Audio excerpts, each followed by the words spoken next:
É paixão pelo inglês ou é paixão por ensinar? Porque a tua metodologia é muito clara. Eu já fiz inglês com o André várias vezes, eu já entrei para várias turmas dele, por procrastinação da minha parte, por falha da minha parte, mas o método do André foi o único método de ensino de inglês que eu já fiz no mundo. Não foi uma, nem duas, nem três classes, não. Que eu consigo assimilar com muita facilidade. Bacana. Então, assim, isso é paixão pelo inglês ou pela metodologia, por ensinar, por compartilhar conhecimento? É doação. Né? Eu sou doador. Então a gente fala que você sentir prazer em ensinar, em fazer com que você vê a mudança das pessoas, né? Afinal, eu falo para os meus alunos, eu demito aluno. Olha, você não tá pronto para aprender, você não tá pronto para se dedicar, eu não vou gastar minha energia em você. Eu estou me doando, agora você não está se doando. Boa. Então, a hora que você estiver pronto, você volta. Boa. Então, eu fui demitido. Foi demitido, cara? Fui demitido 2 vezes já. Vergonha nessa. Vergonha nada, eu bato lá e peço emprego de novo. Né? Mas eu acho que é isso mesmo. Porque muitas vezes a pessoa não tá preparada, ela não tá querendo, ela não tá no momento de aprender inglês. Ela tem que falar assim, é o meu momento. Então, e é por isso que eu virei coach até agora. Essa foi uma das razões que eu fui fazer mudei a metodologia para coach, para poder pegar aqui pessoas que sabem da necessidade, elas estão sabendo. E antes eu falava assim, gente, como que eu posso fazer com que elas passem desse momento de eu preciso inglês, mas eu tô com preguiça, mas eu não quero fazer, não tô, onde eu vou chegar, não sabe o porquê. Então, hoje em dia, eu ajudo elas, além de aprender inglês, eu ajudo elas a quebrarem essa barreira de peraí, por que eu tenho que fazer inglês? Como que eu vou chegar lá na frente? Entendi. Como eu vou fazer mais rápido? O que eu tenho que fazer aqui dentro de mim? Então, essa é a diferença do coach. A gente tava com essa dúvida aqui, né? Por que não teacher? Qual é a diferença do teacher pro coach? Por que isso? Exatamente essa é a diferença. Você cuida mais amplamente? O teacher, quando você fala do teacher, né? Então, quem é o teacher ou quem é a escola de inglês, né? O teacher é aquele que você chega ali, e você vai fazer a sua avaliação. Qual é o seu nível? Elementary, or pre-intermediate, or intermediate. E daí você vai por aí. E depois ele vai lá, dá um livro e fala, olha, você tem que terminar esse nível. E daí a hora que você terminar esse nível, você vai para outro nível. E a hora que você terminar esse outro nível, você vai para outro nível. E o coach? O coach não. Primeiramente eu vou fazer o quê? Uma avaliação. Peraí, quais são suas travas? Por que você não vai para frente? O que está te impedindo de chegar onde você quer? Para onde? Qual o seu objetivo principal? Então a gente vai fazer um estudo ali para saber se foi coisa do passado. A minha mãe não quer que eu aprenda inglês porque não posso matar minha mãe materna. Então a gente vai descobrir tudo isso, todos esses pontos dentro da pessoa e falar, e isso daí está te atrapalhando? Como que a gente vai destruir isso? Então trabalhar tudo isso. É uma terapia, né? Eu ia falar. Isso é uma coisa nova, André? Eu nunca tinha ouvido falar isso. Foi mais ou menos isso que... Conversando com muita gente, né? Eu também já tive psicólogo e tudo, e eu senti essa falta. Porque eu falava assim, gente, as pessoas sabem que elas precisam, elas chegam até mim. E principalmente o brasileiro. É engraçado. O brasileiro ele tem uma coisa muito de travar. Qual é a coisa que você mais ouve de falar? Nossa, tô ali conversando e travei. Deu branco. Branco. Mas eu vi um post seu falando, você pensa em português pra traduzir. Você tem que parar de pensar na frase ou na palavra em português. Então, eu tenho que falar, vou comprar uma vassoura. Você pensa, vou, aí pensa no inglês, comprar a vassoura. Você tem que parar e decorar. Decorar não, entender o inglês primeiro antes, né? A melhor parar coisa... de pensar no português. A melhor coisa é você... A gente fala que... Eu sempre falo para os meus alunos, parem de procurar palavra por palavra. Entendeu o inglês, não é? É o que ele falou. Quando eu tento colocar pro meu filho, olha, esse daqui é blue e azul. Na cabecinha dele, vai criar 2 caixinhas de vocabulário. 2 lados. Então, a caixa de vocabulário inglês é esta, a caixa de vocabulário português é essa, a caixa de espanhol é essa. E a hora que ele começa, ele trava. Até teve uma amiga hoje que ela me ligou, ela tava vendo que eu tava aqui, ela falou assim, André, fico impressionada com você. Como você consegue mudar de uma língua para outra?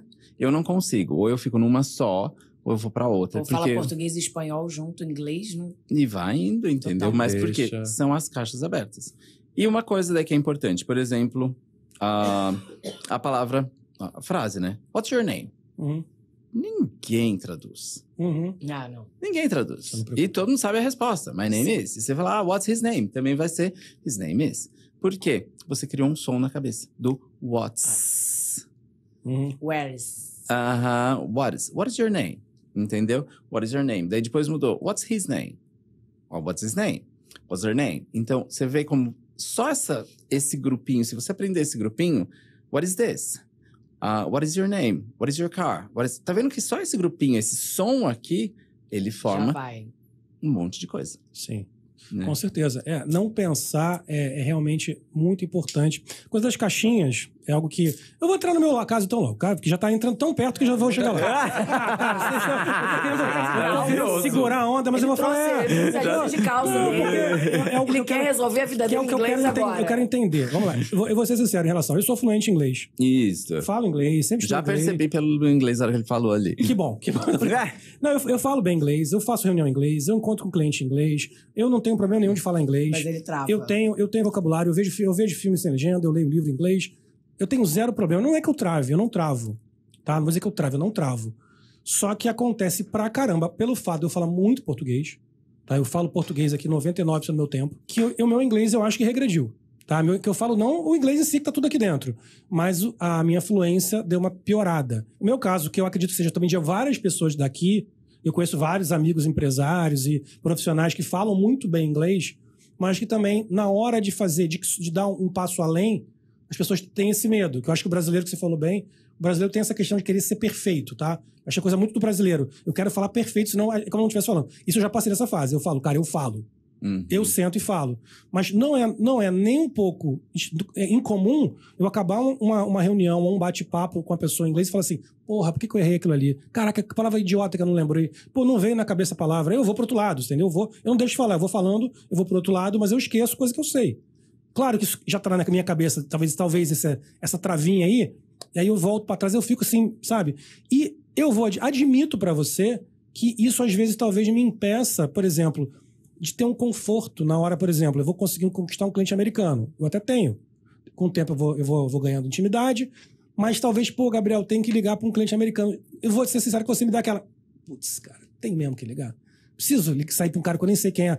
Aí me volta uma coisa de timidez baseada na questão do inglês que eu queria. Então, assim, eu fico dando outro exemplo para você. Tá longo, tá? Mas é só para passar o processo todo. Tá longo. Nós estamos aqui fazendo podcast. Pô, cara, pra mim seria maravilhoso trazer alguns americanos aqui.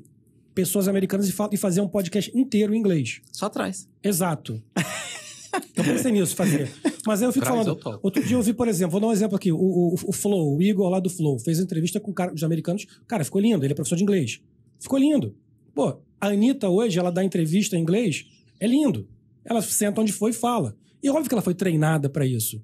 Aí eu queria entender, por exemplo, num caso como o meu, um cara que fala inglês, que sabe falar bem, como funciona? Como você ajudaria um caso como o meu, por exemplo? Pra pegar e falar, cara, eu quero transformar você agora, eu quero tirar você que fala bem inglês em um cara totalmente fluente e solto no inglês, que vai falar com qualquer um, qualquer momento, sem nenhum problema. Você vai ganhar um cursinho do CCA. Deu pra ser a Bruna Marquezine, o Rodrigo Santoro fazendo um filme em inglês. Quanto a maioria das vezes, quando você fala assim, poxa, André, eu tô ali na reunião, saio da reunião, deveria ter falado essa palavra, deveria ter feito isso, deveria ter feito aquilo. Quando você sai de uma reunião de negócios, você não faz a mesma coisa? Sim, pode crer. Então, quer dizer, você não tá... é o que você falou. Seu nível de inglês tá bom, né? Você tem influência, tudo, mas você ainda tá com aquela coisa do mindset. É o meu inglês que tinha que ser melhor. Eu estou com um problema do inglês. Talvez não seja o problema do inglês. Talvez seu inglês já esteja bom. Só que você tá acontecendo que você vê mais os erros, porque você começa a avaliar mais, né? Agora, tem uma segunda coisa. Eu não estava ali perto para saber se isso é verdade ou não. Agora, pode ser que você esteja inseguro em relação a como ter vocabulário comercial. Algo específico. Palavras. Porque existe uma coisa, o inglês de rua é uma coisa, o inglês comercial é outra, o inglês de apresentação é outra, o inglês de palestra é outra, o inglês de faculdade é outra. Quando você vai fazer uma das coisas, você tem que aprender, né? Vamos lá, quando vocês começaram a fazer o podcast, quando você começou a fazer podcast, vocês tinham aquela trava, você se sentia inseguro, não sei o que lá. E daí vocês foram colocando isso no seu dia a dia, e daí vocês foram aprendendo onde vocês deveriam fazer mais extenso, onde vocês deveriam puxar menos, como vocês deveriam falar, a sua entonação de voz. Isso tudo. A gente tem um exemplo vivo aqui no estúdio, que sou eu. Eu trabalho numa empresa que só se fala inglês. É verdade. O tempo inteiro. E quando eu entrei nessa empresa que eu trabalho hoje, O meu maior desafio, o André viu. Quando eu fui contratado, eu cheguei na casa dele tremendo. Eu falei, cara, eu tenho que falar inglês o tempo inteiro. E agora? Vai. E eu fiz o processo seletivo e não foi só um. O André sabe, fiz outro processo seletivo também numa grande empresa americana. Passei, fui contratado. Por outros problemas eu não tô lá hoje, que tudo acontece porque tem que acontecer. Mas era o desafio, o challenge pra mim era do inglês. E eu morria de medo. Como o André tá falando agora, eu peguei o gancho, porque faz total sentido. Hoje, na minha indústria do turismo, eu domino o inglês.